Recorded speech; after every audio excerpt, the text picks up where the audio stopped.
Boa noite a todos. É uma satisfação estar abrindo aqui esse webinar, aqui em nome da diretoria da Sobrice. Queria agradecer aí a presença de todos, ressaltar que essa é uma iniciativa que a gente começou no ano passado, no começo da pandemia. É uma iniciativa eminentemente que tem uma coisa científica, mas também o veio assistencial, né? Um webinar solidário, em que o dinheiro arrecadado com isso ele vai ser doado na forma de cestas básicas e auxílio para as comunidades. Lembrar que a gente já fez entrega em São Paulo, Recife, Salvador, Rio de Janeiro, Porto Alegre, São Luís, e a próxima ação solidária da Sobrice que vai ser agora em Belém, no dia 26/6. Então, queria agradecer também, aproveitar aqui a ocasião para agradecer todas as empresas que participaram de todos os webinários, tornando isso possível, até com a nossa responsabilidade social aí com esse momento de pandemia, que é muito difícil para muita gente. Em especial, com o webinar de hoje, com a Surgical Line, que agradecer esse patrocínio, essa iniciativa, o apoio aí do Robert, da Patrícia, da Michele.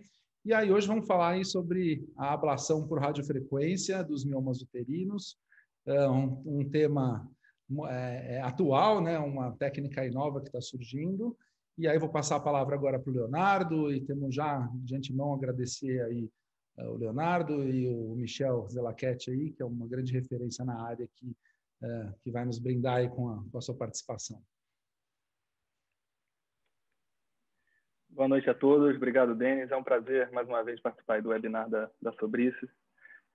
Hoje um tema muito relevante, né? A gente sabe a quantidade de mulheres que sofrem com essa situação, prejudicando a qualidade de vida.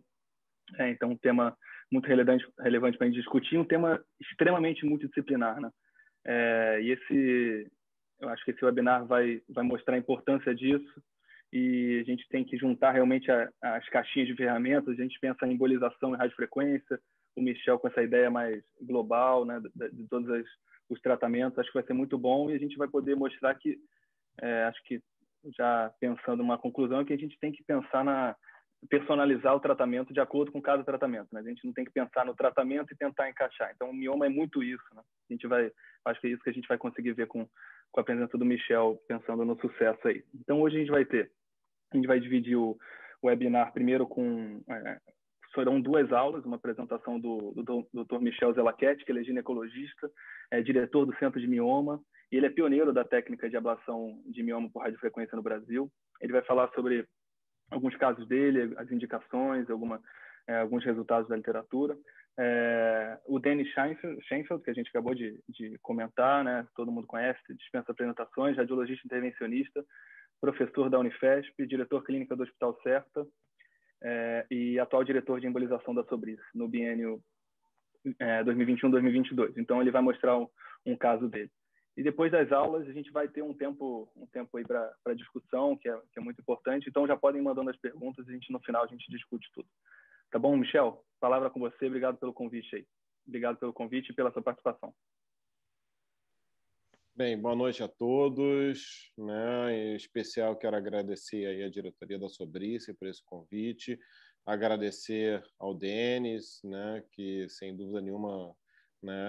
Ao me fazer um convite aí foi um longo papo, acho que a gente ficou 1h30 no telefone, né, Denis, batendo papo, conversando, e ali a gente viu muita coisa em comum, né? E para mim é um prazer falar, em primeiro lugar, do que eu gosto, né? Que é mioma, e, em segundo lugar, conseguir passar um pouco da nossa experiência, do posicionamento da radiofrequência hoje no tratamento dos miomas, né? Então, enfim, eu quero que todos aí aproveitem bastante aí essa oportunidade que eu estou tendo aí de passar aí para vocês um pouquinho da minha experiência e ver aí de forma responsável, assim como a Sobrice, né, está tomando essa iniciativa, a gente vê de forma responsável a radiofrequência para mioma sendo disseminada aí no país, e é um grande prazer estar fazendo parte disso, fazendo parte dessa história, né?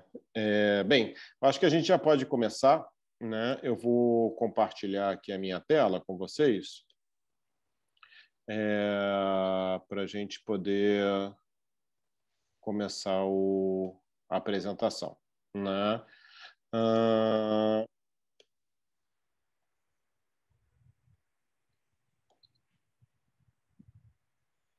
Ok. Bem, quando eu conversei com o Denis, né, o Denis me falou assim, vamos falar um pouquinho sobre a radiofrequência, mas abordar a questão, né, dos miomas, né, e a radiofrequência como uma grande alternativa aí para o tratamento dos miomas únicos, né? E antes, propriamente dito, né, da gente começar a apresentação, né? Eu gosto sempre de colocar uma frase de efeito para vocês refletirem, né? E vamos ver se a gente consegue fazer um pouquinho diferente, né, do que a maioria faz. E quem já assistiu minha aula sabe que eu sempre começo com esse slide. Esse slide aqui ele é extremamente importante para todos nós refletirmos em relação à importância que os miomas têm, o impacto que o mioma tem na nossa prática diária, na nossa prática do consultório, na intervenção, nas cirurgias que a gente vai fazer com os nossos pacientes. É sempre importante a gente entender, né, muitas dessas estatísticas todo mundo conhece, mas mais de 40% das pacientes procuram 2 opiniões, né? E acredito eu que grande parte dessas pacientes é porque estão insatisfeitas com o que é oferecido pelo ginecologista dela. E quase 80% delas quer, né, um tratamento menos invasivo, né? E se a gente levar em consideração, né, que também 50% quer preservar o útero, a gente consegue entender o porquê há tanto investimento, né, na busca por tratamentos, né, menos invasivos e que preservam o útero, como a evolução das cirurgias de miomectomia, como a evolução com o surgimento da embolização na década de 90 e agora a radiofrequência, né? E também, né, temos que entender que 40%, mais de 40% dessas mulheres querem preservar a fertilidade, né? Principalmente aquelas mulheres com menos de 40 anos.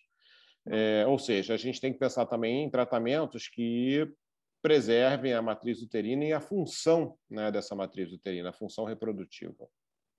E onde que está a radiofrequência hoje? A radiofrequência é o que a gente tem de tratamento menos invasivo e mais conservador. Ela consegue ser menos invasiva até mesmo do que a embolização, né? E um tratamento mais conservador, né, do que como a esterectomia, a própria miomectomia, né? E comparando, né, esse artigo aqui ele veio comparando justamente a redução do volume do mioma após a ablação por radiofrequência, comparando com a embolização e a ablação por ultrassom focado, guiado por ressonância magnética, que é o HIFU, aqui ele chama de FUS. Então, foi observado, né, que, comparando as 3 modalidades de tratamento, a radiofrequência teve uma redução superior do volume do mioma quando comparado aos outros 2 tratamentos, né? Essa redução gira em torno de 70%, né, na radiofrequência, em torno de 54% na embolização e de 32%, né, no HIFU. Então, aqui para vocês entenderem, né, um pouquinho sobre a eficácia, né, do tratamento, inclusive quando comparado a outros tratamentos, né, também que preservam o útero, né? Eu diria que são os tratamentos, né, não extirpativos, né? Eu gosto de classificar como tratamentos extirpativos, aqueles que a gente retira o mioma ou o próprio útero, e os não extirpativos são aqueles que você mata o mioma e não retira.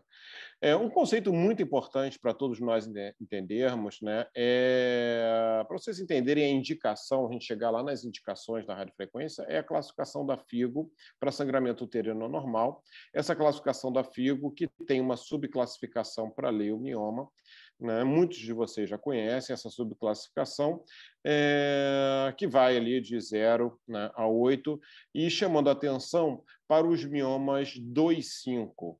Né? São esses miomas 2,5, são aqueles miomas transmurais, são os miomas que têm um componente submucoso e também um componente subseroso. Por que eu estou focando nesses miomas? A radiofrequência ela se posiciona muito bem no tratamento desses miomas, porque além de causar aumento do fluxo menstrual, esse mioma também pode causar uma dificuldade aí para a mulher engravidar ou manter uma gravidez. Então, tanto esses miomas 2,5, que tem um posicionamento muito interessante com a radiofrequência, como os miomas também tipo 3, que são aqueles miomas intramurais que tocam a cavidade uterina.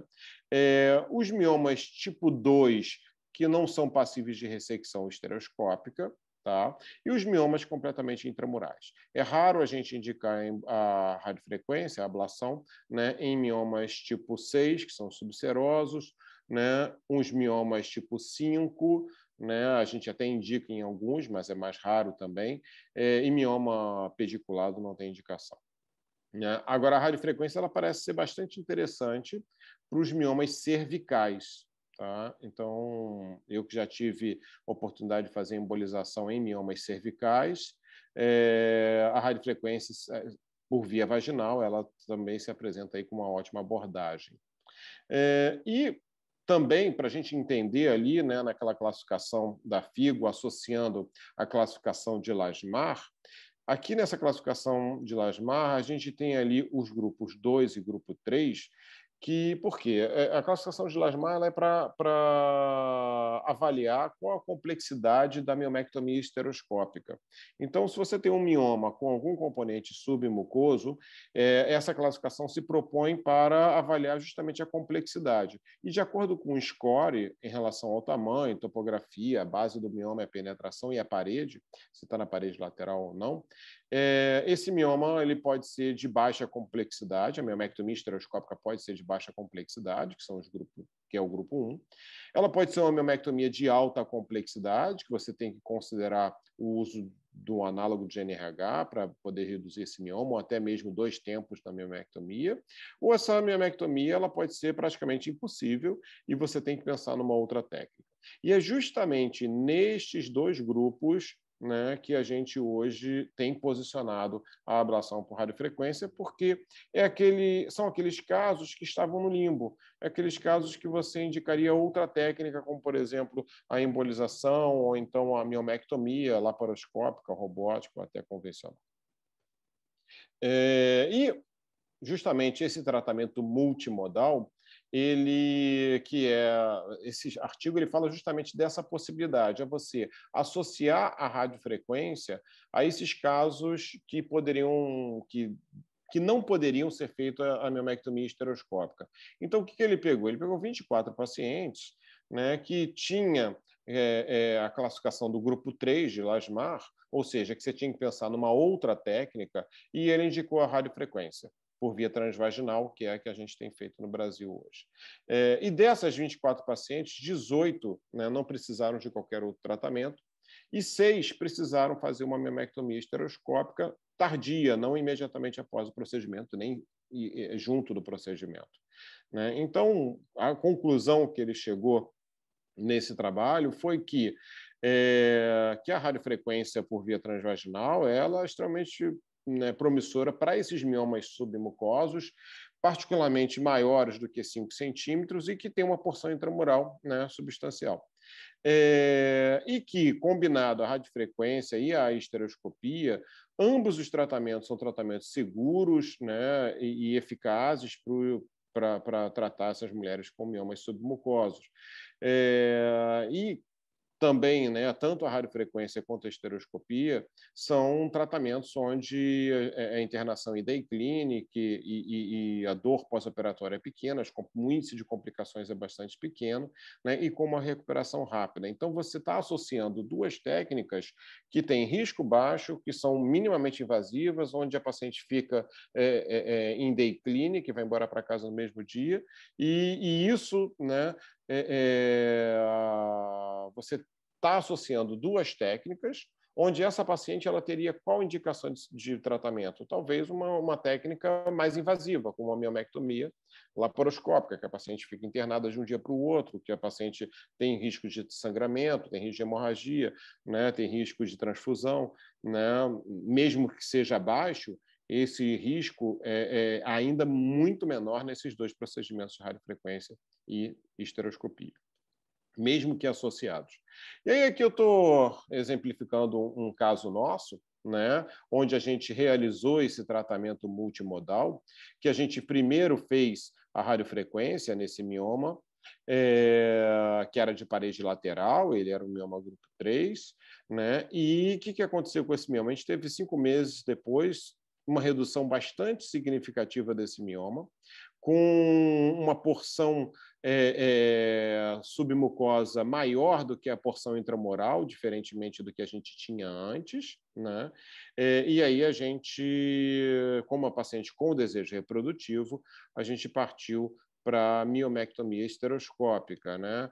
Então, esse vídeo ele está um pouquinho longo, mas eu vou adiantando para vocês, né, para a gente ter oportunidade de ver outros casos também. Então, aqui a gente está vendo o mioma submucoso, totalmente ablado. Não parecia ser um mioma pequeno, mesmo depois da ablação, e a gente conseguiu fazer a miomectomia em um único tempo, né? Então, a gente fez a miomectomia esteroscópica, né? E nesse fatiamento, pela técnica de fatiamento, vocês observam aí que o mioma não sangra absolutamente nada. Então, o risco de intravassamento, né, é muito menor, o risco, né? Então, você pode inclusive fazer um procedimento com um tempo maior, né, já que esse risco de intravassamento é quase nulo, assim como acontece também na miomectomia esteroscópica de miomas embolizados.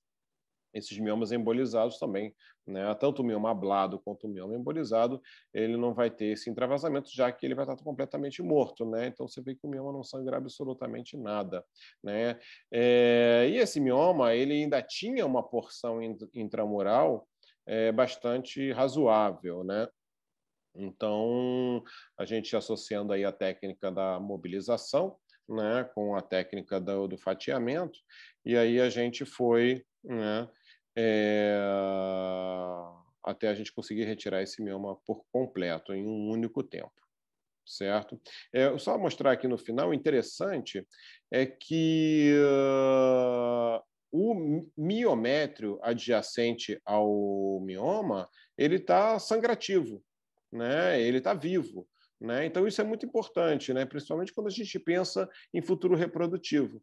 Então a gente tem um mioma ablado, porém o miométrio não, o miométrio está totalmente sadio, né? Então isso faz com que a gente tenha aí um procedimento seguro para a cavidade, para o miométrio e também para a cavidade uterina. Nesse artigo aqui, falando um pouquinho, né, é uma revisão sistemática, né, falando um pouquinho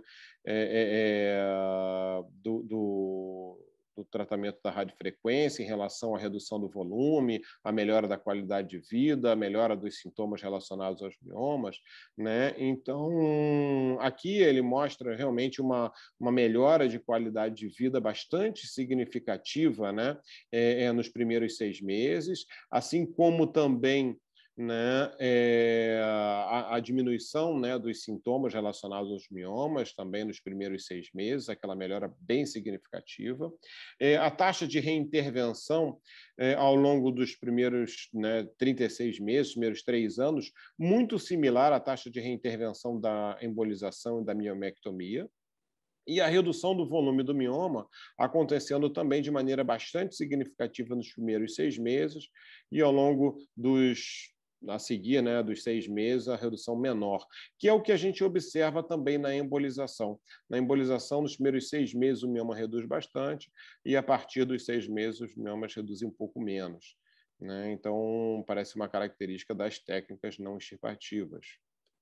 E aqui também, né, exemplificando um caso nosso, de um mioma que teve aqui embaixo pré-ablação, né, e 5 meses após, uma redução bastante significativa do volume desse mioma, uma redução de 85% do volume, com uma área ablada bastante significativa. Aqui a gente observa que esse mioma ele tem um componente, né, ele continuou com um componente submucoso interessante, e que na semana passada a gente fez a miomectomia estereoscópica dessa paciente por completo. A gente tirou esse mioma em um único tempo, né? Então, era um mioma também ali de parede lateral, um mioma que a gente teria bastante dificuldade aí, né, sem o tratamento com ablação prévia. Nesse outro estudo, né, falando aí em relação aos resultados e às taxas de reintervenção, né, aqui eu chamo a atenção justamente para esse dado que ele coloca, né, para miomas abaixo de 180 centímetros cúbicos, que é mais ou menos ali em torno de 7 centímetros, extrapolando 8 centímetros. Então, ela é bem eficaz, especialmente em mulheres com um único mioma, e abaixo aí de 180 centímetros cúbicos. E aqui a gente tem aí a taxa de reintervenção, né, em torno ali de 20% com 5 anos. Né? Então, isso é bastante similar em relação a outras técnicas como miomectomia. Né? E falando também, né, eu acho que é interessante citar esse artigo, ele falando um pouquinho dos critérios de inclusão dele, né? E os critérios de exclusão. E aqui ele colocou justamente miomas do tipo 2 e tipo 3 ou intramurais que distorcem a cavidade uterina. Então, esse é o posicionamento que a gente tem na indicação da radiofrequência. E aqui ele colocou como critério de exclusão 4 ou mais miomas, né, por questões óbvias. Se a paciente tem muito mais mioma, provavelmente ela vai precisar de uma outra técnica. Não adianta você tratar só um mioma e deixar os outros, né, tantos miomas lá. Miomas acima de 5 centímetros, mas isso aqui foi apenas para estudo. A gente sabe ali que miomas de até 180 centímetros cúbicos é eficaz, né? Lógico, malignidade, coagulopatia, né? Doença inflamatória pélvica são critérios de exclusão, né? Né, o que hoje a gente trabalha, né, com os critérios de elegibilidade? Pacientes que querem preservar o útero, as pacientes onde o principal sintoma é o sangramento uterino anormal. Por quê? Porque é justamente esse mioma que distorce a cavidade uterina, que vai causar o fluxo menstrual excessivo. Miomas de até 8 centímetros, apesar que a gente já se aventurou em miomas maiores, eu vou mostrar exemplos para vocês, e não é muito bom. Até 3 miomas a serem tratados, o grupo 2 e o grupo 3 da classificação de Lasmar. Obviamente que o grupo 2, você pode fazer uma miomectomia em 2 tempos, você pode fazer o uso do análogo, ou você pode fazer, né, a radiofrequência para poder reduzir esse mioma. Já o grupo 3, que você teria uma outra técnica, você pode utilizar aí, né, a radiofrequência. Assim como também os miomas tipo 3, tipo 4 e o 2,5 que eu citei. Né? E, obviamente, pacientes que não querem gestar simplesmente porque a miomectomia continua sendo padrão ouro, né? Mas bons resultados já tem relatos de casos de gravidez após ablação. Aqui no Brasil já tem uma gravidez, né, de uma paciente pós-ablação de adenomiose. A adenomiose também é interessante, a técnica da ablação. Né? Essa paciente é do meu amigo Cláudio Moura, que ele fez a ablação na adenomiose e a paciente engravidou, se não me engano, 2 ou 3 meses depois. E então a gente tem aí uma segurança bastante grande. Em relação, né, aos casos, para mostrar para vocês, é que uma paciente de 33 anos, no Lípara, querendo preservar a fertilidade, com mioma de 8 centímetros, FIGO 2,5. Né? Então a gente indicou a ablação, né, por radiofrequência desse mioma, era um grupo 3 de Lasmar. Né? Aqui a gente, só para exemplificar para vocês, em relação à nossa visualização, o que a gente tem na nossa tela, que é a imagem ultrassonográfica, com a agulha, né, no mioma, e aqui a área de ablação hiperecogênica. Essa área hiperecogênica é formada por conta do gás que se forma, né, quando a gente tem ali as altas temperaturas do mioma. Então, a gente literalmente está cozinhando o mioma. Aqui, no caso, a gente fez uma técnica que é a técnica do moving shot, que a gente começa ablando a parte mais distal, né, e sem desligar a radiofrequência, à medida que a impedância vai subindo, a gente vai recolhendo a agulha para tratar as áreas mais proximais. E o que aconteceu com essa paciente? Esse mioma que tinha 193 centímetros cúbicos, num prazo ali de 116 dias, houve uma redução para 63 centímetros cúbicos, ou seja, né, quase 4 meses depois, né, 68% de redução do volume desse mioma. Observe também que a gente também tratou os outros miomas menores, né, que também tiveram redução, né, significativa. Um outro caso para vocês, né? Esse daqui, né? De um mioma de 6,6 centímetros, né? FIGO 2,5, também grupo 3 de Lasmar, né? De uma paciente no LIPRA de 40 anos, que a gente indicou a radiofrequência.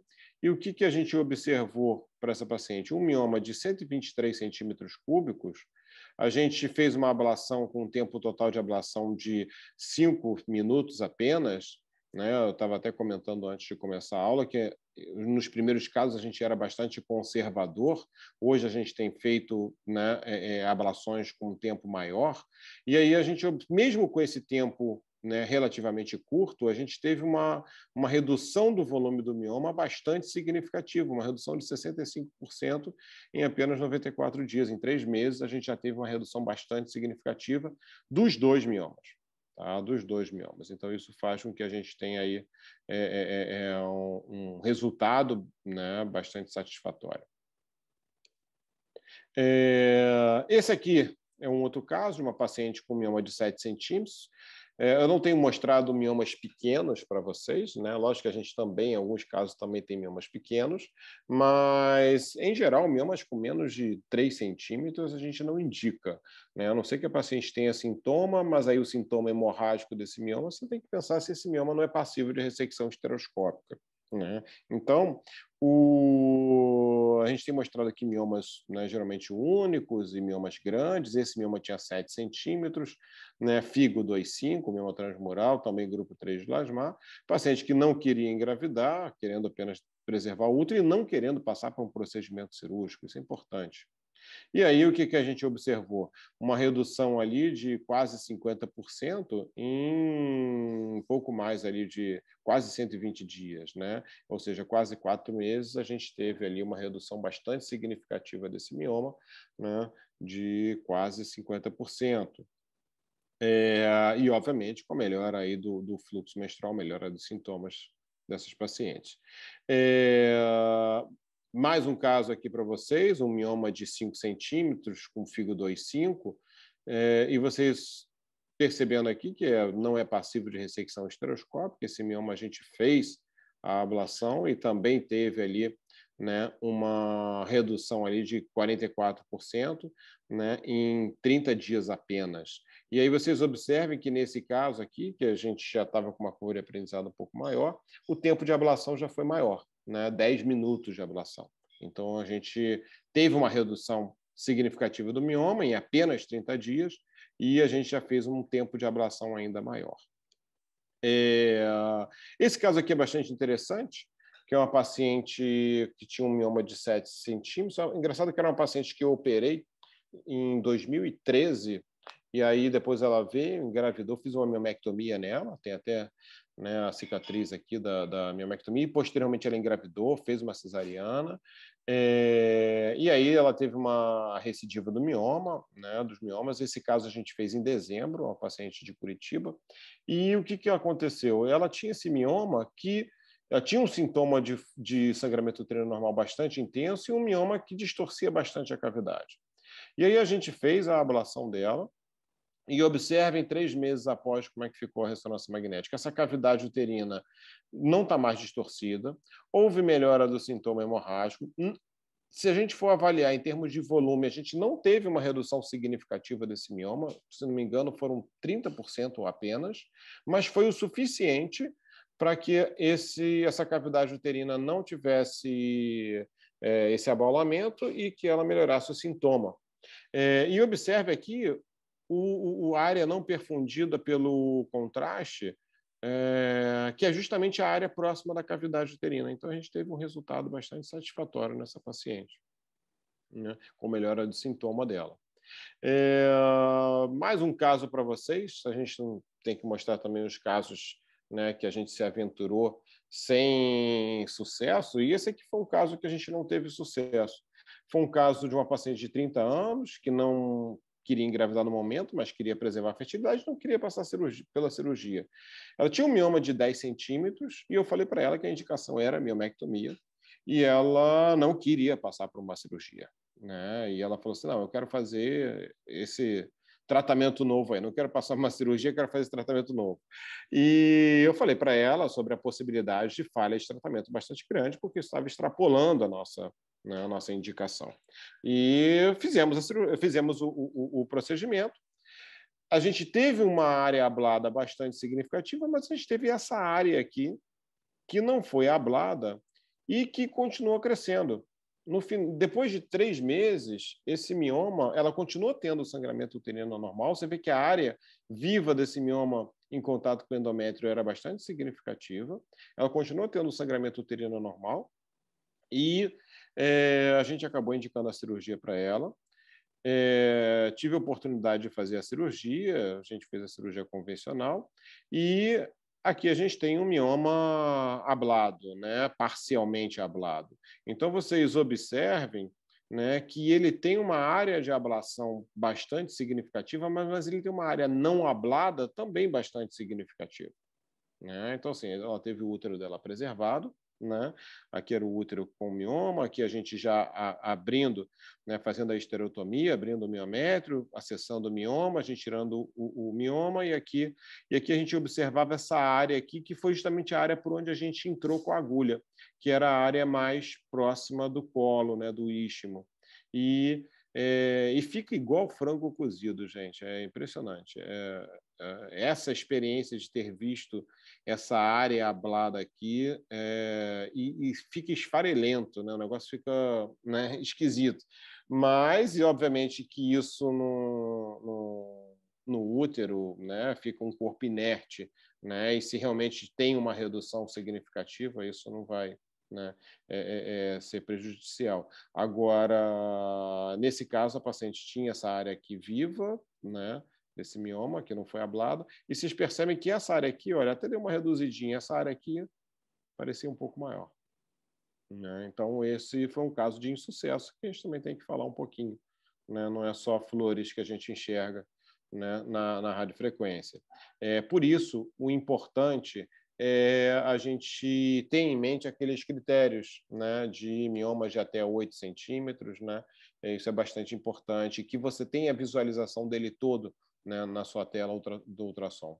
E as vantagens que a gente tem é um procedimento totalmente minimamente invasivo, não tem corte, não tem cicatrizes, preserva o útero com o mínimo dano tecidual. Vocês viram naquela estereoscopia que o miométrio estava completamente saudável, né? Não é prejudicial aos ovários. A gente sabe que a embolização, apesar de ter um risco bastante pequeno, né, de falência ovariana, existe esse risco, né? Aqui eu diria que o risco é zero, a não ser que você faça a ablação do ovário da paciente, né?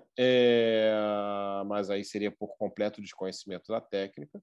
A gente tem aqui, né, apenas uma sedação, uma geral endovenosa, as pacientes, né, um procedimento que com uma duração ali, né, de 30 minutos, eu botaria de 30 minutos a 1 hora em miomas maiores.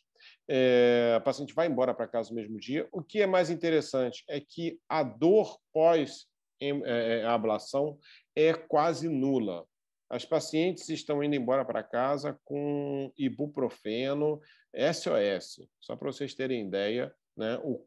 A gente não faz opioides nenhum, nem no pós-operatório, no pós-radiofrequência, a gente não faz opioide, o paciente vai embora para casa com uma recuperação bastante boa. A perda sanguínea é irrisória, né? E a gente também não tem aquela síndrome pós-embolização. E em 2 dias as pacientes voltam ali às atividades cotidianas, né? E aí, para vocês, né, levarem para casa, né, o que a gente tem, uma técnica realmente segura e eficaz, pensar nesses miomas abaixo de 180 centímetros cúbicos, principalmente no início da curva de aprendizado, né, evitar, né, extrapolar miomas acima de 5 centímetros, até 3 miomas a serem tratados. É uma taxa de reintervenção relativamente baixa, comparável às outras técnicas. Tem um custo menor do que os outros tratamentos, um custo menor do que a embolização, do que a laparoscopia e a cirurgia robótica, principalmente por ser um equipamento que, apesar de ainda ser um equipamento que tem um custo alto aqui no Brasil, ele ainda é menor do que um custo, né, da embolização, que a gente sabe que tem ali catéteres, microesferas, a laparoscopia com uso de trocáteres descartáveis, com uso de energia ultrassônica, com uso de morcelador, a miomectomia robótica, então, nem se compara. E aí a gente tem também ali, né, a gestação após a ablação, que tem se mostrado aí segura aí nos estudos. Certo? Bem, queria fazer um convite para vocês, né? A partir, né, do mês, a gente sabe que o mês de julho é um mês de conscientização sobre os miomas uterinos, né? E no dia 29 de junho a gente vai começar nossas sessões científicas que vão por todo o mês de julho, né? Vai começar no dia 29 de junho, vai ser sempre às terças-feiras, às 20 horas. Vocês podem se cadastrar ali no site, na radiofrequenciagineco.com.br. Essas sessões que eu faço em parceria aí com o meu amigo Thiers, né, que também aí é a grande referência aí, né, no tratamento minimamente invasivo aí dos miomas. Certo? Bem, muito obrigado. Deixa eu interromper aqui um compartilhamento. Passo a palavra aí para o Leonardo. Muito bom, Michel. Parabéns, excelente. Vamos seguindo, então. Agora o Denis vai seguir com o caso dele para a gente discutir um pouco depois aí responder as perguntas e discutir aí. Segue em frente, Denis. Vai lá. Obrigado. Só um minutinho, vou compartilhar aqui.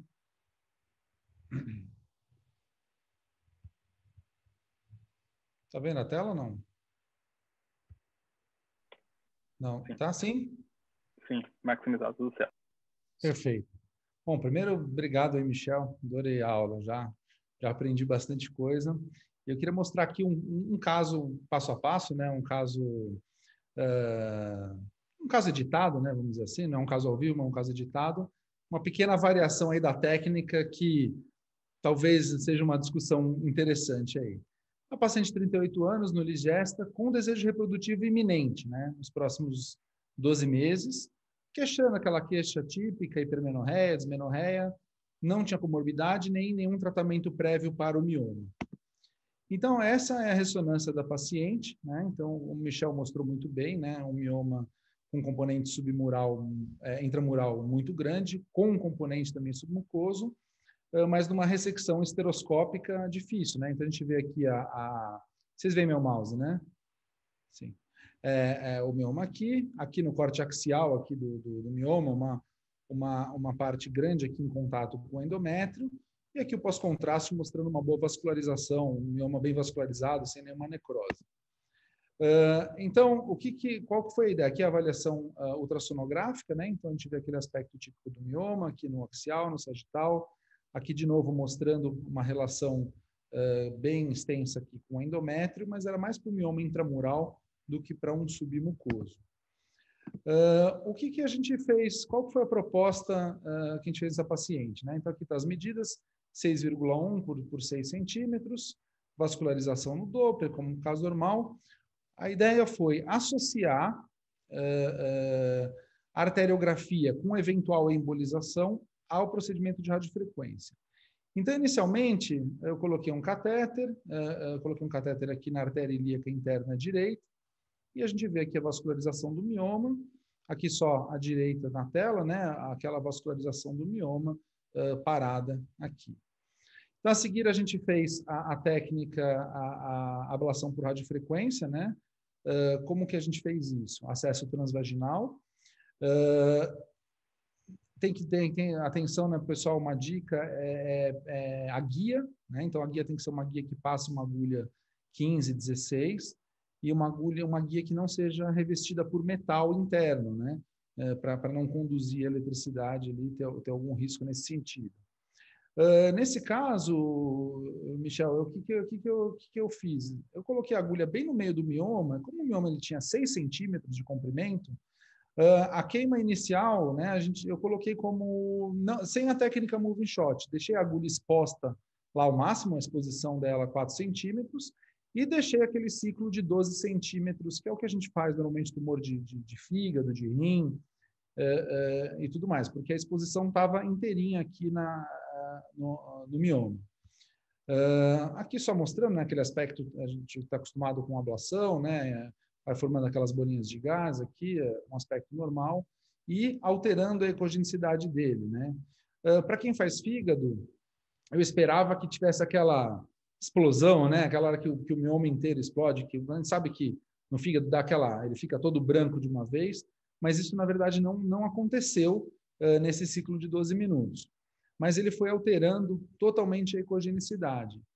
Então, e aí depois, aqui mostrando o aspecto, ele ficou uma boa parte dele com aquele aspecto pós-ablação, mas ainda sobrou na periferia dele algumas áreas que a gente via a ecogenicidade do mioma preservado. E aí sim, eu fui nessas áreas direcionado, né? E aí fiz uma técnica com agulha, menos exposição da agulha, e uma técnica mais moving shot do que o normal. Uma técnica mais para o moving shot do que uma técnica estática. Aí aqui à direita a gente vê aquele aspecto típico aí, já cobrindo todo o mioma com aquele aspecto heterogêneo que a gente espera. Aqui pegando aquela parte mais medial, então, né? Aqui, pegando a parte mais medial do mioma, fazendo a técnica moving shot. E aqui o aspecto final. Aquele aspecto que eu fiquei satisfeito, né? O aspecto todo do mioma heterogêneo, com todas as bordas dele, com um aspecto pelo menos ecográfico de ablação. Tinha fez um pouquinho de sangue na cavidade, até sem nenhum problema.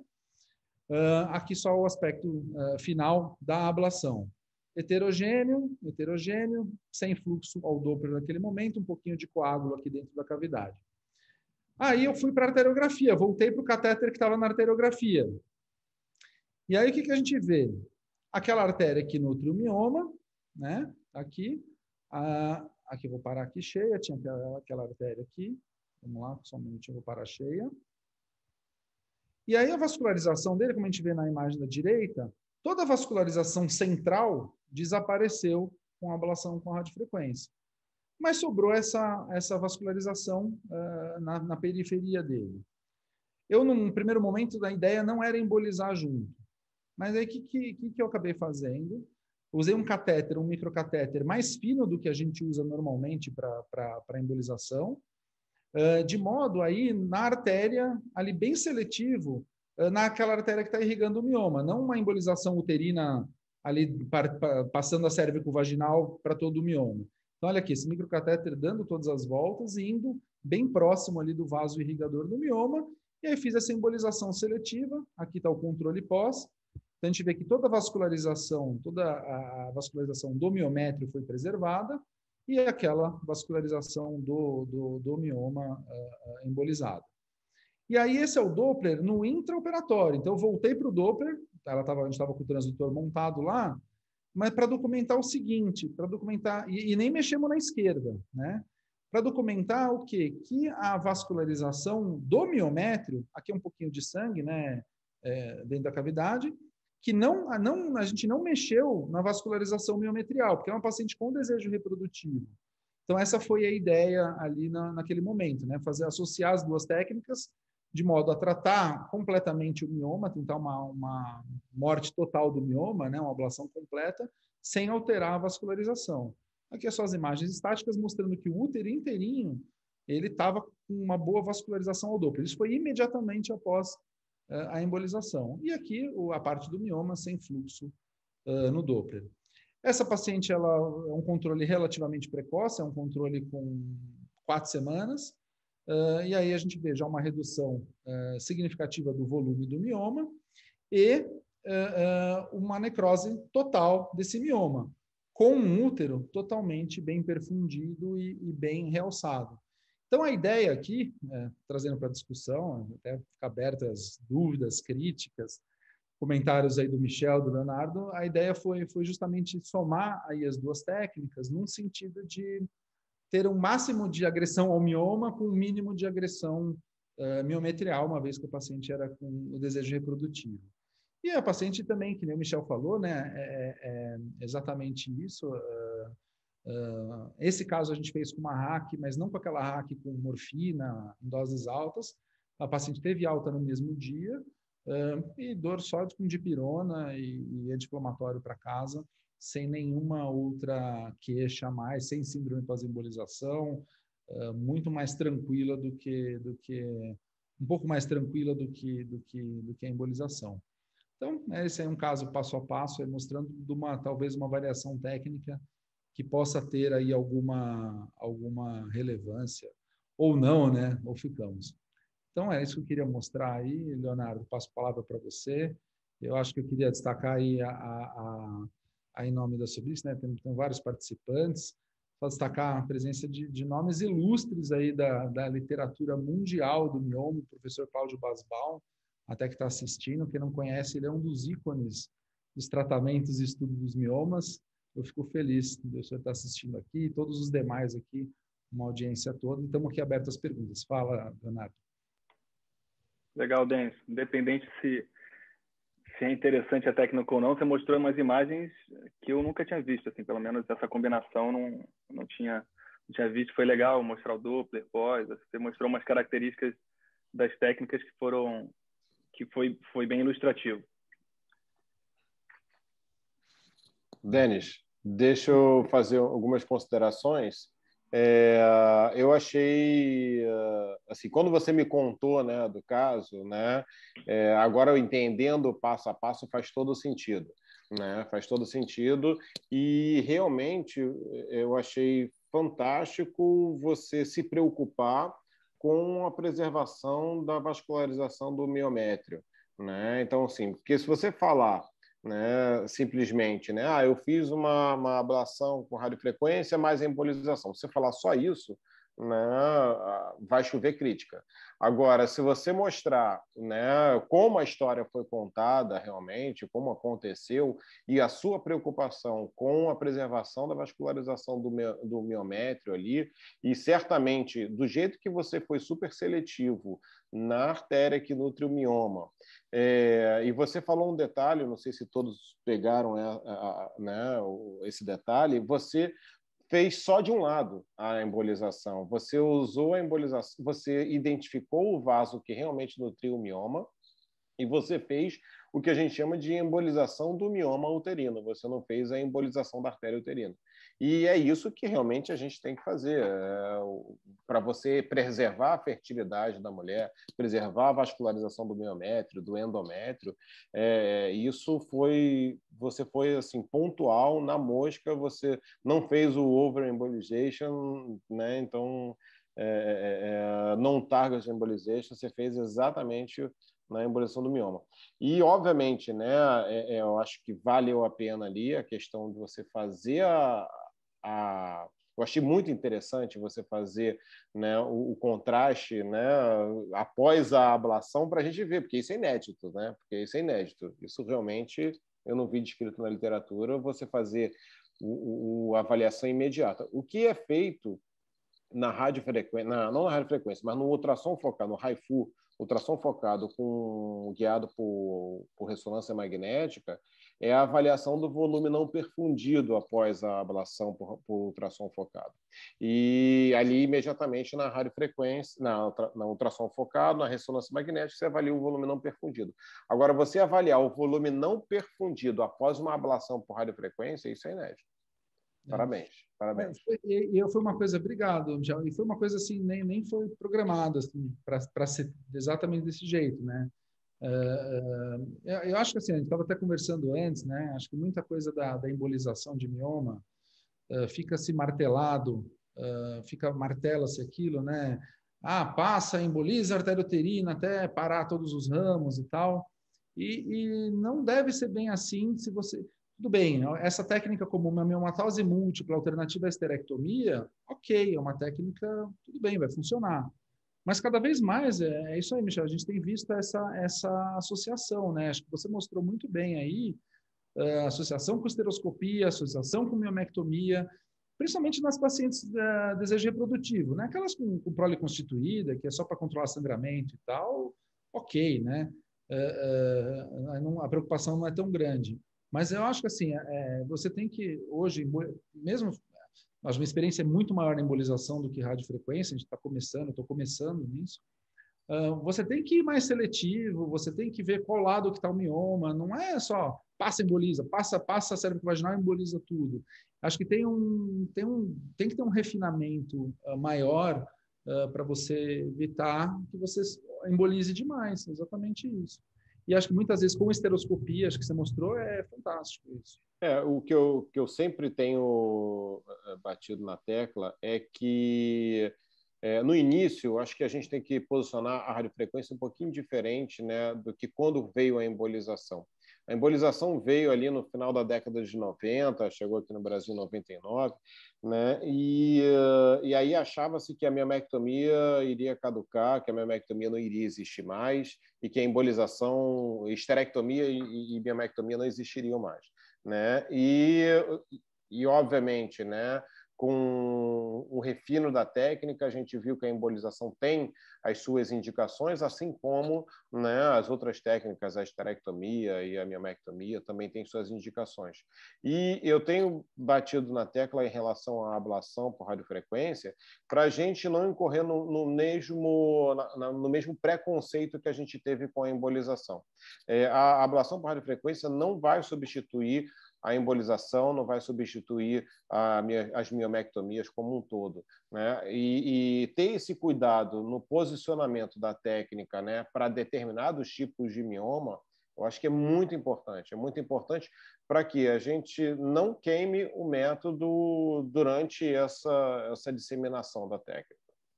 Perfeito. Tem umas perguntas, né, Tem Leonardo? algumas perguntas. Vamos seguir com as perguntas. Eu queria compartilhar um pouquinho. Sim. Pode falar, Dê. Não, as perguntas, pode compartilhar. Vamos seguir com as perguntas. Eu queria compartilhar um pouquinho a experiência que a gente teve como radiologista intervencionista, né, nos primeiros casos, nossos casos aí. Primeiro que eu acho que o acesso transvaginal, para quem está acostumado a fazer ultrassom transvaginal, isso não é um desafio, não. Mas algumas coisas que eu achei diferente, eu acho que é interessante compartilhar. Primeiro que a gente está acostumado a fazer ablação de fígado, ablação de pulmão, é uma estrutura muito diferente do ponto de vista de densidade. É uma estrutura dura pra caramba. A gente não está acostumado a fazer ablação A gente está acostumado a colocar agulha de uma forma delicada. Às vezes é difícil, é uma fibrose. Claro, o mioma tem esse nome, então é diferente. Isso pode ser uma dificuldade para miomas pequenos, por exemplo, se você fizer uma ablação de um mioma de 2, 3 centímetros, ele samba pra caramba, então você tenta colocar agulha e é uma dificuldade. Um dos casos que a gente fez, um dos nódulos, um dos miomas tinha 2,5, então foi difícil para colocar. Tinha 3 centímetros, na verdade, foi difícil para colocar no centro. O que a gente não teve dificuldade num outro caso que tinha 5 centímetros, foi completamente diferente, mas é mais denso. Então, você tem que realmente furar com mais intensidade. A gente fez os casos com sedação, a gente está acostumado com a embolização de mioma, o paciente fazer com morfina ou algum bloqueio ou anestesia geral. Então, isso é bem diferente. A gente fez com sedação os casos. O paciente não está cardizando em nenhum momento, uma sedação sem dor. E é isso. Aí o resto a gente vai discutindo também na parte das perguntas aqui, que eu tenho algumas perguntas também. Só para comentar, eu costumo dizer, né? Quanto maior o alvo, mais fácil de acertar. Quanto menor o alvo, mais difícil de acertar. Então, realmente, miomas pequenos. E o útero, ele é um órgão móvel, né? Ele é um órgão que realmente não é fixo, né? Como o fígado, né? Como o pulmão, o rim. Então, você tem ali o útero. Por vezes, você está introduzindo agulha. O útero, eu tenho que ter um uma pessoa ali embaixo do ventre, fazendo a palpação externa, né, para segurar a movimentação do útero. E é impressionante como a gente, no momento da introdução da agulha, a gente perde completamente onde que dá a agulha, você tem que achar a agulha de novo, até você ter calma e respirar fundo, não, estou certo, no lugar certo, para poder pisar no pedal da ablação. Né? Mas essa sua consideração é exatamente isso, é o que a gente sofre, é o que a gente sofre. E o pós foi algo... Fala, Denis, diga. Com relação nesse caso, né? O moving shot, né? Porque na tireoide tudo bem, ali é tudo bem delicado e tal, o moving shot é fácil de você mexer a agulha. Agora no mioma, Michel, por esse fato justamente dele ser móvel, de ele ser duro e tal, você faz o mioma inteiro no moving shot, ou, por exemplo, nesse caso que eu fiz, eu coloquei a agulha, estava bem no meio, fazendo a analogia do fígado. Quando você está com um negócio bem no meio da lesão no fígado, você põe ali, abre a agulha inteira e queima tudo. Ou sempre no moving shot, ou você acha que eventualmente dá para fazer um mioma maior, né? Evidentemente, colocar a agulha inteira, transfixar, deixar ali realmente fazendo o ciclo da radiofrequência e depois fazer o moving shot? Ou sempre então, moving vamos shot? lá. A dificuldade de você começar com uma área exposta da agulha maior, né, com essa ablação central, com a agulha exposta no máximo ali, seja com 3 ou 4 centímetros, é porque, dependendo da quantidade de gás que é formado, você perde completamente de visão o resto do mioma, né? Para você depois ablar outras áreas. Então, em miomas realmente maiores, eu gosto de setorizar a ablação. Então, eu setorizo, né? Sempre, né? A gente sistematiza da seguinte maneira, sempre de um lado para o outro, ou seja, da esquerda para a direita ou da direita para a esquerda, de profundo, de distal para proximal e de anterior para posterior. Né? Então, a gente vai sistematizando e vai setorizando. Né? Porque quando eu chegar no final do mioma, quando chegar no lado contralateral do início, aquele gás que eu comecei naquela outra área, ele já, né, deu uma dissipada e eu vou voltar lá e eu consigo enxergar. E aí sim, no final, que eu jogo a pá de cal, né? Que eu coloco, né, o shot central com uma área exposta maior e aí eu faço a ablação maior. Né? Então, na verdade, eu faço o inverso. Eu não começo justamente para eu não perder os parâmetros ali do mioma. Mas seria eu achei mais interessante fazer com a moving shot também. Apesar que a gente está acostumado a fazer, mas eu acho que dá mais controle com a serosa. Assim, você tem que deixar pelo menos 1 centímetro, 1,5 centímetros para a serosa para frente. Uma coisa que é importante a gente comentar, a gente está falando com pessoas que não fazem, assim, aquela área de ablação, aquele gás não é relacionado à área de ablação, isso é algo que a maioria das pessoas que fazem ablação estão acostumadas, mas é algo que tem que se falar, né? Não é porque você teve um gás ali ao redor que realmente você teve uma queimadura ao redor, o gás é maior do que a área de ablação. Mas eu achei interessante. Esse caso que tinha um mioma de 3 centímetros, eu abri para 3, porque eu não queria tirar daquele mioma de jeito nenhum, que foi difícil para entrar, então eu não queria... Aí eu fiz uma ablação de 3 e funcionou bem. Demora muito mais. Assim, moving shot você vai lidando com a impedância, né? Chegou na impedância no alto, você volta. Então é mais rápido, é mais dinâmico, né? Mas eu acho que vai em cada caso. Vamos seguir com as perguntas aqui. Bom, Marcos Vinícius Cardoso, boa noite. Como estão conseguindo fazer a radiofrequência de miomas por convênio, visto que não está no rol da ANS? Pode seguir aí, Michel e Denis. Como é que foi a situação? Bem, Denis, eu vou falar um pouquinho da experiência. Eu, no início, eu estava com dificuldade, né? Em relação hoje, o que a gente tem feito em relação aos procedimentos? Eu tenho solicitado como miomectomia, até para o convênio entender, né? Eu peço como uma miomectomia laparoscópica, né? E solicito a agulha como uma PME. Né? Eu boto o código de miomectomia, mais o código de ablação percutânea de tumor. Né? E solicito a agulha e o gestor do plano geralmente entra em contato comigo e fala assim, vem cá, você vai fazer uma miomectomia laparoscópica e você está pedindo uma agulha e botando um código de ablação. O que você vai fazer afinal? Né? E eu explico, olha, eu não vou fazer uma miomectomia laparoscópica, eu vou fazer uma ablação de tumor, né? Só que se eu pedir os materiais ou PMS de miomectomia laparoscópica, você pode fazer a conta e vai ver se a conta é maior ou menor. E geralmente a conta da agulha é menor do que a da miomectomia. E aí eles têm autorizado, né? Então, na verdade, todas as vezes que eu tenho solicitado, é uma conversa direta ali com o auditor, né, para eles conseguirem autorizar a agulha. Em alguns casos, agora, parece que eles já têm se acostumado, eles têm autorizado a agulha sem me questionar, né? Então, graças a Deus, obviamente, né, eu aproveito e faço uma biópsia do mioma. Eu entro com agulha de biópsia, faço uma biópsia do mioma, né? E até para poder pacientes têm ficado mais tranquilas quando elas veem ali a biópsia, né, de 2 ou 3 fragmentos do mioma, né? E vê lá o leiomioma, então isso deixa a gente um pouco mais tranquilo também. Eu estou tentando fazer parecido igual o Michel, mas eu não posso pedir miomectomia. Então, eu peço a embolização e coloco a agulha. Que foi o que, no fim, aconteceu, foi o que acabou acontecendo com esse caso, né? Eu acho que talvez uma possibilidade de avançar nesse sentido seja isso, né? Ou, eventualmente... Bom, ainda é...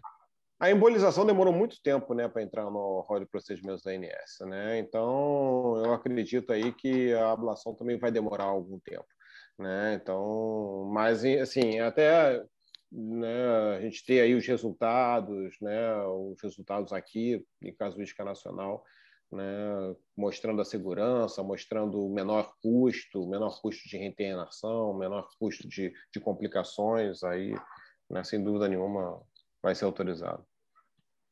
Eu tenho, nos casos que a gente fez, a gente usou aquele código que tem um código de ablação de tumor qualquer método, então é um código de ablação geral, e colocamos a agulha de ablação e eles negam já pelo menos os casos que a gente fez, já negaram no procedimento, que realmente não está no rol, está no direito deles, né?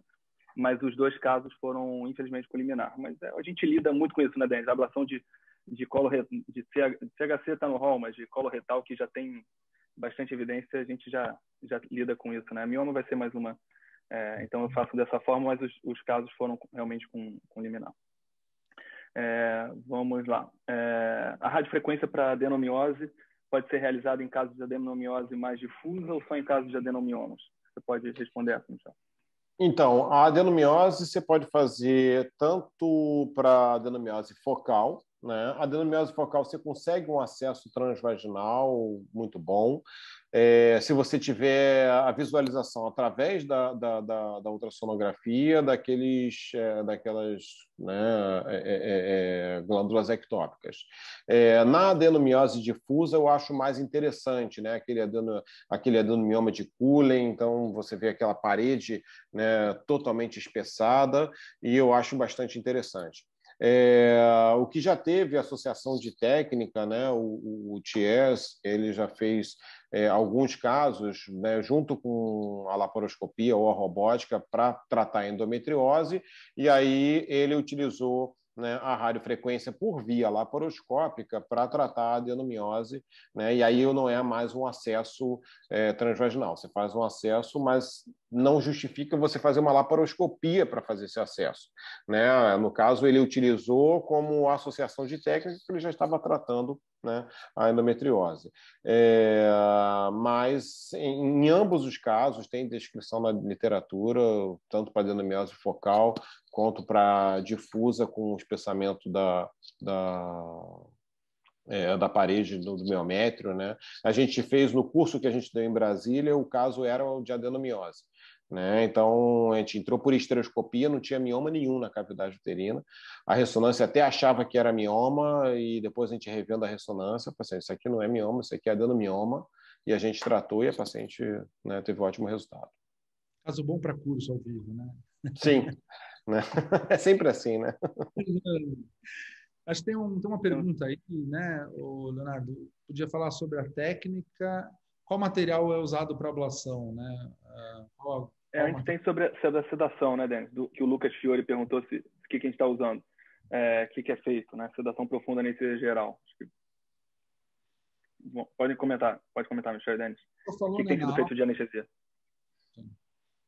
A anestesia tem feito só a sedação geral endovenosa e só, apenas, né? E lógico, faz nos analgésicos comuns ali, e o paciente vai embora para casa com zero dor. É impressionante. Realmente é impressionante. O primeiro caso eu deixei uma dipirona regular, mas aí depois eu também. Já tô acostumado com a embolização, né? Mas aí depois a gente segue agora, o protocolo é deixar só SS, realmente. O senhor poderia falar um pouco sobre a técnica e que material deve ser material é usado para ablação? A técnica transvaginal, né? A técnica guiada por ultrassom transvaginal. A agulha hoje que a gente utiliza é a agulha da RF Medical, que é uma empresa coreana. Atualmente é a única agulha que tem aí para mioma aqui no Brasil. O Denis falou, né, ali, bem importante que você tenha um guia, né, acoplado ao transdutor transvaginal, e esse guia tenha um diâmetro suficiente para poder passar a agulha. Hoje a agulha ela tem 17 gauge, então você é mais fininha, então tá mais fácil de passar em qualquer guia, né? Então e aí no equipamento, além dessa agulha, tem o gerador, né, da radiofrequência, tem a bomba, né, porque essa agulha ela é resfriada internamente, né? Então tem uma bomba que leva água destilada gelada para dentro da agulha para deixar ela resfriada para evitar a carbonização do tecido, né? Mas tudo isso aí é fornecido pelo pessoal da empresa, né? O pessoal da Susca Online, que acho que em São Paulo é Susca Online direto, né? E no Brasil tem vários distribuidores. Perfeito. Qual antibiótico? O Lucas Fiore perguntou qual é o antibiótico profilaxia? Faça o que é Fazol no momento da indução anestésica, só isso. Né? Agora, só tem que um detalhe bem importante.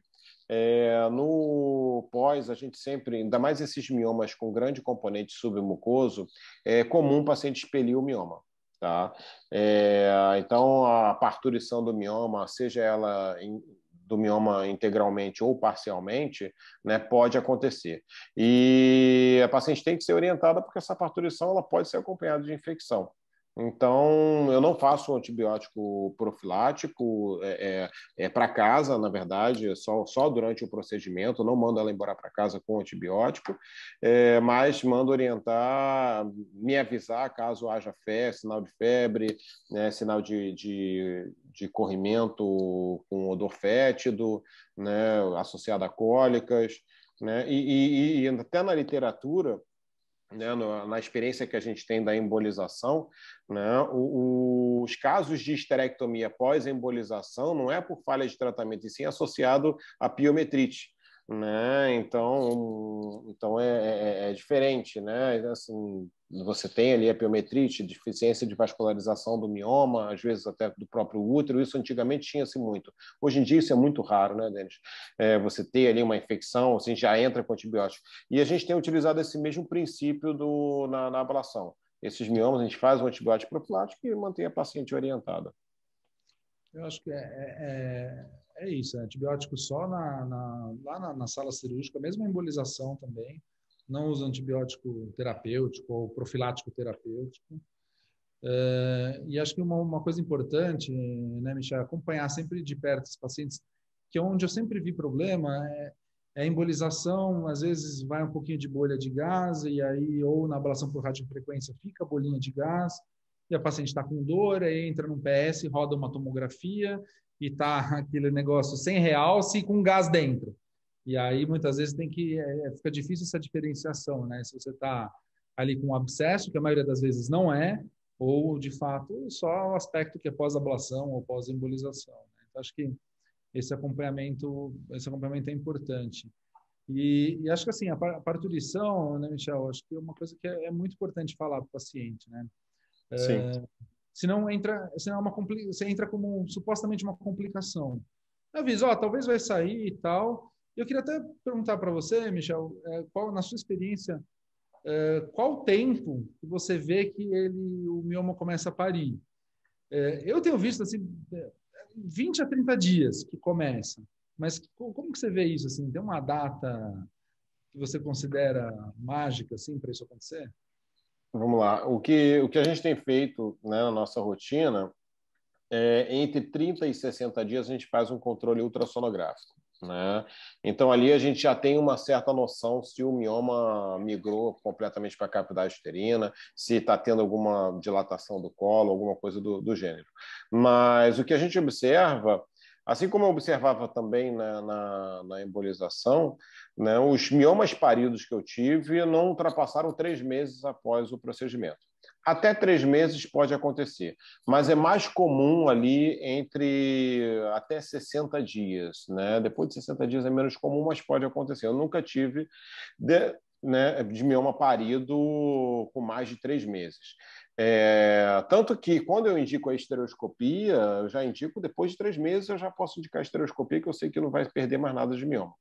Da nossa casuística, a gente tem mais de 30 casos. Desses 30 casos iniciais, eu tive 5 pacientes que relataram expelir mioma, sendo que uma delas expeliu o mioma integralmente, né? Assim, ela não teve aquele quadro clássico de parturição do mioma. Ela, durante a menstruação, quando ela viu, saiu o mioma, né, esfacelado, né? Tive o desprazer de receber a foto no meu WhatsApp e eu falei assim, é o mioma, né? E aí depois a gente fez a ultrassonografia, na mesma semana eu pedi para ela ir no consultório para fazer a ultrassonografia, o mioma não estava mais lá. Fiz a ressonância magnética, falei, não, deve ter ficado um pedacinho dele. Não ficou, né? E aí teve aquele caso do mioma ser abduzido, né? Então ele realmente expeliu por completo, mas sem aquele quadro clássico de parturição do mioma. E outras pacientes, na verdade, elas expeliram fragmentos de mioma, né? Eu acho que eu mostrei um caso ali, que agora que a gente fez a estereoscopia, mas que eu não mostrei o vídeo da estereoscopia. Ela perdeu fragmentos de mioma. Engraçado que o mioma ficou só a casca dele. Todo o conteúdo interno do mioma foi embora. Perfeito. Legal. A gente tem feito também Kefazol e só para alinhar. Então, tem mais uma pergunta aqui. Seria mais fácil, do Lucas, seria mais fácil utilizar a orientação da tela semelhante à próstata, agulha chegando por debaixo da tela? Eu faço assim, não sei, estou acostumado também na próstata, mas acho que isso daí é mais pessoal, né? É pessoal, né?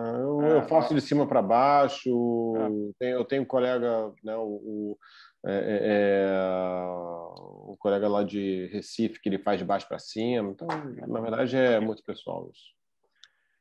O Robson Almeida pergunta... Desculpa, Denis.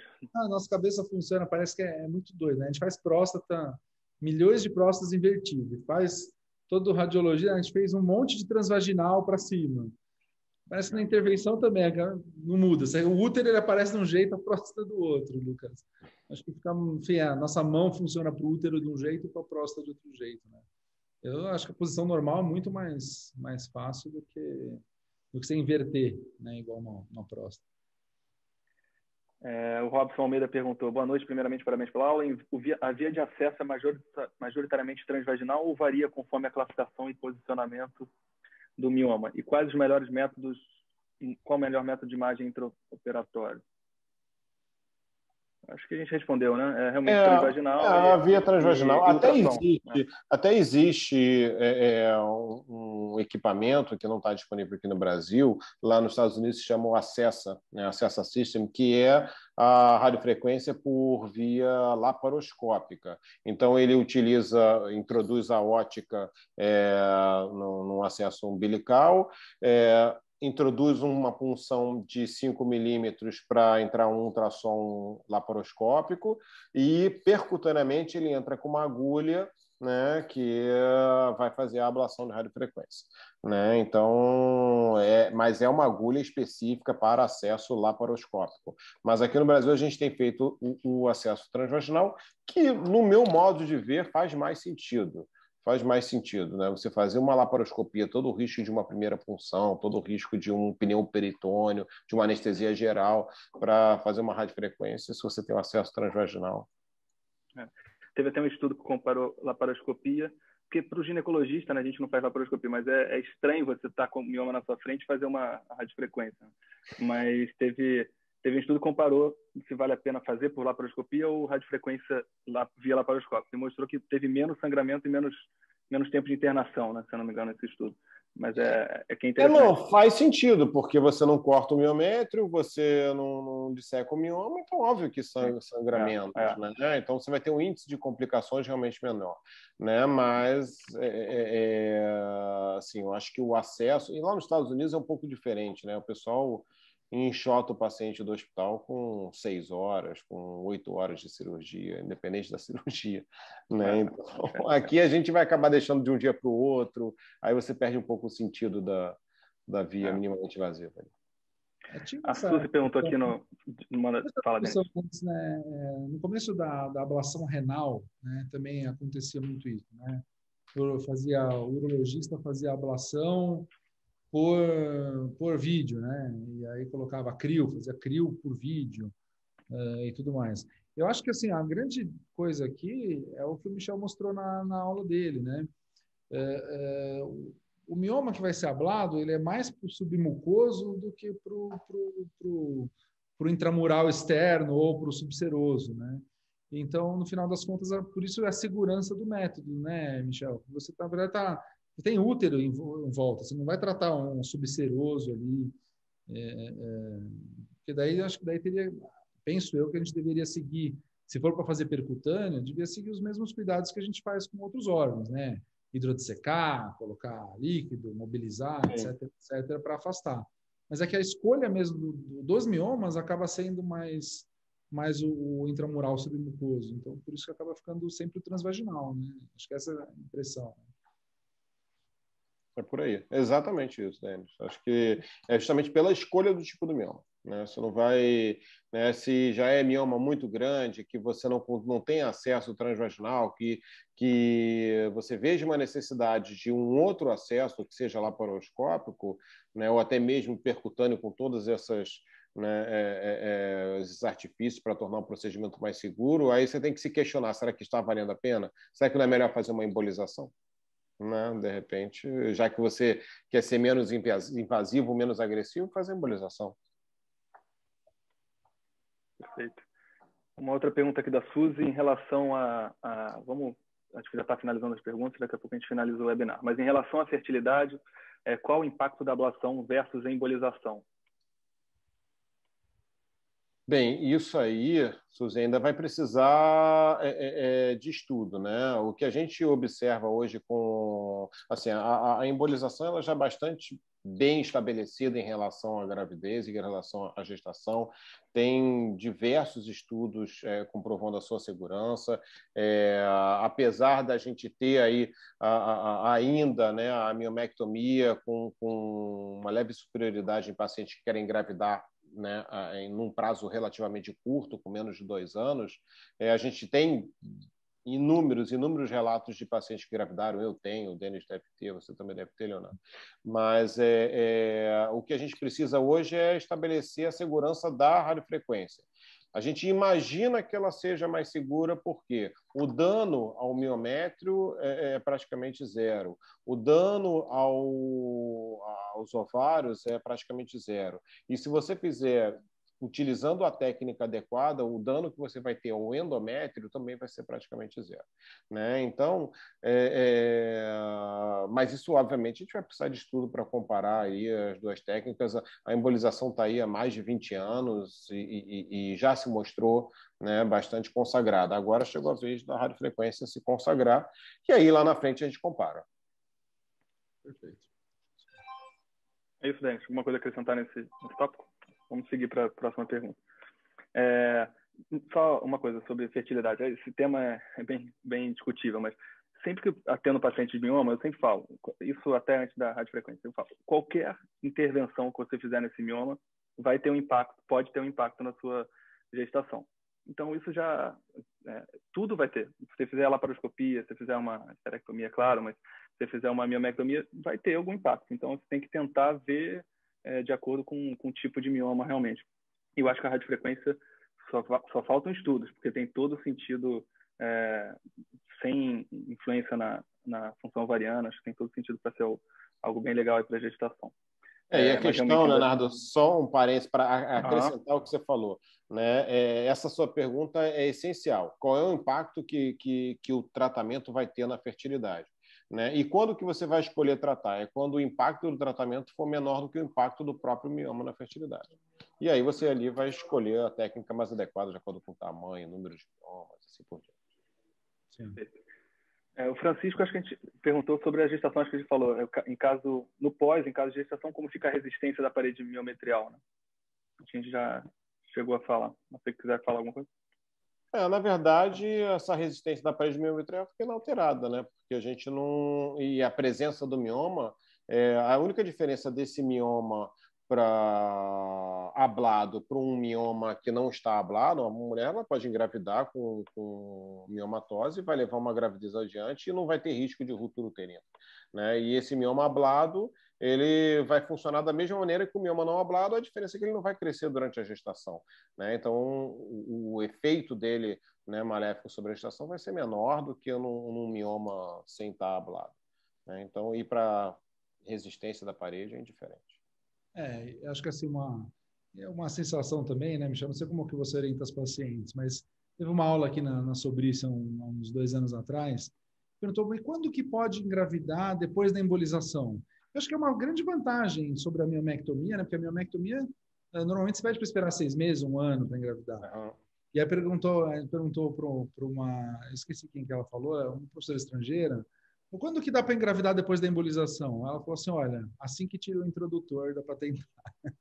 Aí você tirou o introdutor, já pode tentar, né? E acho que talvez na radiofrequência também, porque você não tem essa agressão, não tem ponto na parede, né? Que nem uma miomectomia, você não tem uma área de fraqueza ali, zero, né? Então, acho que é uma vantagem, essa é uma das grandes vantagens de radiofrequência de embolização, também é essa. Eu já tive paciente que engravidou espontaneamente de gêmeos 2 meses após uma embolização, né? Então, e levou a gravidez absolutamente normal, sem problema algum. O que eu costumo dizer é o seguinte: se você tem um mioma que distorce a cavidade uterina, a partir do momento que esse mioma foi tratado, ele não distorce mais a cavidade uterina, ela está apta a tentar engravidar. Agora, o procedimento em si é diferente, não vai ter cicatrizes no útero, é diferente realmente de uma miomectomia, que a gente libera só com 6 meses após. Perfeito. O Cláudio Basval perguntou, é solicitado um estudo prévio de flora césico-vaginal, clamídia, micoplasma, algum preventivo? Não, eu não peço, Cláudio, eu não peço, né? E, de fato, a gente tem tido ali nunca observei uma infecção pós-procedimento, né? E nem quando a embolização a gente faz isso, né? A gente faria isso, né? Então, obviamente, se a paciente tiver com sintoma, né, de leucorreia, né, antes do procedimento, a gente trata, né? Mas não necessariamente um estudo prévio. Na embolização eu acabo pedindo por conta de um relato de sepsis, mas isso é realmente anedótico, né? São situações incomuns, mas eu acabo pedindo um preventivo beta-HCG, que é importante, né? Que às vezes não pode ser esquecido ali da lista e eu acabo pedindo preventivo, mas realmente. Né? E aí, Denis, uma coisa? Vamos. Acho que eu sim. tenho. A gente pode ir finalizando. Eu tenho só mais uma pergunta, assim, mais prática para o Michel. Acho que é interessante a gente discutir essas coisas, além da parte técnica, cada vez mais. Como é que tem sido o direcionamento dos pacientes? Assim, a gente é oncologia, a gente recebe muito. A radiologia intervencionista tem grande parte agora também em oncologia. A gente acaba recebendo do médico, que vai precisar de uma biópsia de pulmão, uma ablação, uma quimioembolização. E a gente vê que o mioma pode ser um pouco diferente. Você pode, talvez, buscar sempre o paciente. Como é que vem? Os outros oncologistas, os outros ginecologistas têm te encaminhado, mais os pacientes? Como é que tem sido esse direcionamento? Na verdade, a gente tem tido assim. Eu tenho trabalhado em relação à radiofrequência de 2 maneiras, né? A gente, nos cursos, né, a gente tem focado tanto para radiologista intervencionista quanto para ginecologista, mas a maior frequência do nosso curso são ginecologistas. E a gente tem visto um interesse grande do ginecologista para fazer o procedimento.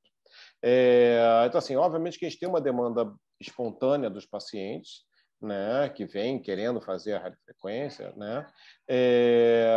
Mas o que eu enxergo, né, de maneira no mercado, né? Como que a gente vai ter, né? Aí eu não enxergo como briga, né? Às vezes o pessoal fala assim, mas finalmente um procedimento que não é igual a embolização que só o radiologista intervencionista faz e a radiofrequência vai ficar com o ginecologista também. E eu sempre falo, vai ficar também, não vai ser do ginecologista nem vai ser do radiologista intervencionista. Na verdade, vai ser, né, de ambos, né? Não vão ser todos os ginecologistas que vão fazer o procedimento, né? E eu diria até que a maioria não fará. E talvez esses ginecologistas fiquem mais à vontade de encaminhar um procedimento para ser realizado com um intervencionista do que com outro colega com outro colega ginecologista, com receio ali, talvez até mesmo de perder o paciente, né? Então, eu diria que é para ambas as especialidades ficarem tranquilas com a ablação da radiofrequência, né? Que o radiologista intervencionista ele vai fazer. Isso é a condição assim, né, que não tem como a gente, como ginecologista, olhando para o lado de cá, né, não tem como a gente evitar isso não deve ser evitado. Eu acho que o radiologista intervencionista vai fazer e vai fazer muito bem, né, talvez tem intimidade com a radiofrequência já de outros órgãos, tem intimidade com o equipamento, tem intimidade com o modus operandi ali do procedimento. E o ginecologista também vai fazer muito bem, porque ele tem intimidade com a patologia, tem intimidade com... E o radiologista também tem intimidade com a patologia que vem da embolização, mas também o ginecologista tem intimidade com o ultrassom, né? A grande maioria faz ultrassom em consultório. Então, eu acho que vai ser por aí, né? O radiologista vai receber certamente aquela demanda espontânea do paciente, assim como o ginecologista, mas também vai receber aquela demanda de outros ginecologistas. Eu acho que essa é a grande parceria aí, se eu tivesse que dar um conselho, né, para os radiologistas intervencionistas, é a parceria com os ginecologistas que não vão fazer. E aqueles que vão fazer, vão fazer porque realmente interessa a eles. Eu acho que essas técnicas, eu falo isso para os residentes, né? Você pensar quantas embolizações, né? Pegar a embolização, quantas embolizações são feitas em São Paulo, ou quantas embolizações são feitas no Rio por mês, e pegar o número de pacientes com miomas e que teriam eventualmente indicação de embolização, assim a gente faz nada, a gente faz muito menos, mas muito aquém do que poderia estar indicado. Então, e acho que a radiofrequência é a mesma coisa. Tem indicação, tem milhares nesse momento com indicação, né? Então, acho que assim, quanto mais a gente propagar a técnica, acho que o Michel falou é perfeito. O cenário ideal é sempre em parceria com o ginecologista, com a radiologia intervencionista. Esse é sempre o cenário ideal. Infelizmente, na embolização, muitas vezes não funciona, o paciente acaba vindo sozinha, do jeito que você mostrou no seu primeiro slide lá, tantos por cento pedem segunda opinião, é verdade, porque não ouve o que quer, e acho que assim, hoje o conhecimento está disponível para todo mundo, para os pacientes, então ele vai ser questionado e eventualmente não oferecer isso, seja aprendendo a fazer, seja tendo um colega ginecologista, seja não tendo um colega intervencionista para fazer, ele realmente vai perder o paciente, ele acaba perdendo. Então, o ideal é que a gente propague a técnica o mais possível, se aperfeiçoe, né, fique bom no negócio e fazer o melhor possível para o paciente sempre, né? Acho que esse é o caminho. O interessante das especialidades é que o ginecologista já está completamente habituado com o contexto do mioma, mas nem todos estão habituados com o contexto do ultrassom.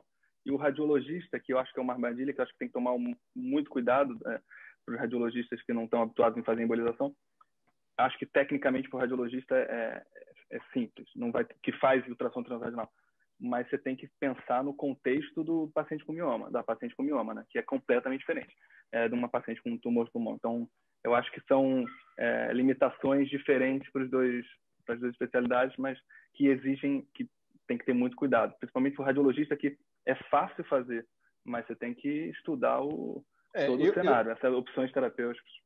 Eu, como ginecologista, o conselho que eu dou para o radiologista intervencionista, quando recebe um paciente por demanda espontânea, né, eu acho que é sempre bom ter um ginecologista parceiro.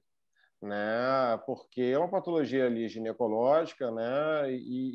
Se o paciente chegou com demanda espontânea, você tendo um ginecologista parceiro, né? Assim, até por conta das, né, possíveis complicações ginecológicas, paciente parindo mioma, né? Assim, ó, não, tá parindo mioma, né? Procura fulano, ciclano, né? Eu acho que o trabalhar de maneira multidisciplinar, assim como eu tenho, né, um radiologista intervencionista aqui no Rio parceiro, um cirurgião endovascular parceiro, né? E assim, né, em São Paulo, eu acho que sempre ter uma equipe multidisciplinar, né? Se a patologia é ginecológica, né, tem que ter aí. E como, né, a questão, né, a Suzy até colocou na última questão aqui, né, a radiologia intervencionista, ela está aí para fazer com que amplie os tratamentos dos miomas, né, com que a gente amplie as técnicas. E se o ginecologista não faz, ele tem que ter um parceiro que faça. Isso é condição sine qua non para oferecer o melhor para o paciente, pensando no paciente. Perfeito, fundamental. Então. Agora acho que vamos seguir com a última pergunta, né, Denis? O que você acha? Tem uma pergunta da Suzy. Como você vê... Agora, acho que o Michel comentou agora, né? Comentou? Como você vê o futuro, né, da radiologia intervencionista? Acho que das cirurgias, acho que foi bem comentado, né? E você também comentou. Acho que está perfeito. A gente está chegando aí a 1h30, acho que o tempo está bom. E acho que a gente conseguiu abordar de uma forma... Tem algumas outras coisas, exame de imagem, que a gente pode ir discutindo depois com calma, mas acho que no geral a gente conseguiu abordar de forma ampla o tema. Fica o convite aqui, antes de mais nada, antes de finalizar, é o da Sobrice, né, que a gente vai ter presencial aí em outubro, né, e de novo vai ter o tema de embolização, de ablação por radiofrequência, tem uma mesa ótima aí disso, então também já fica o convite, né. De novo agradecer aí a Surgical Line, essa parceria, né, a possibilidade de fazer esse webinar solidário, e agradecer aí ao Michel em nome da Sobrice por estar aí visitando a gente.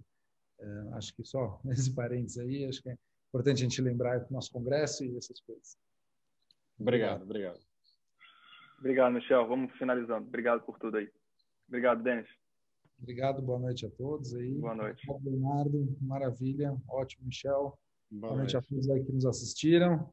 E é isso aí. As aulas ficam os webinars. Lembrar que o webinar ele fica, acho que daqui uma semana, se eu não me engano, ele está disponível no YouTube também. Para quem perdeu, quer assistir de novo. Quem gostou da gente, quiser ficar assistindo a gente de novo, vai estar lá no YouTube. Tá bom? Legal. Boa noite. Boa noite, gente. Boa noite, Michel. Um abraço.